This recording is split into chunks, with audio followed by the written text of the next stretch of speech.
দেখুন, আরজি করের ঘটনা, ধর্ষণ এবং খুন, ন্যায় বিচার আমরা সবাই চাই।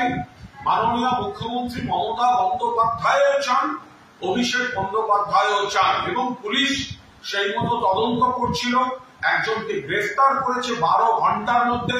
মুখ্যমন্ত্রী ফাস্ট ট্র্যাক কোর্টের কথা বলেছেন, ফাঁসির কথা বলেছেন, এখন ওটা সিবিআই এর হাতে চলে গেছে।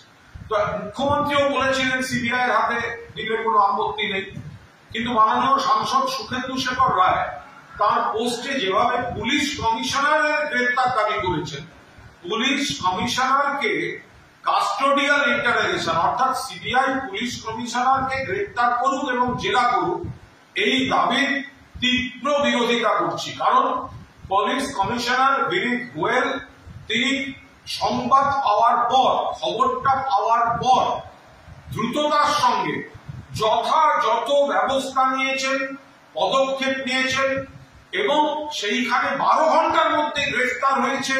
তারপরেও জেরা চলছিল, আর 3-4 দিন সময় চেয়েছিলেন মুখ্যমন্ত্রী, আরো হয়তো বড় ব্রেক থ্রু করে ফেলার জায়গায় ছিল, এখন সিবিআই হাতে চলে গেছে।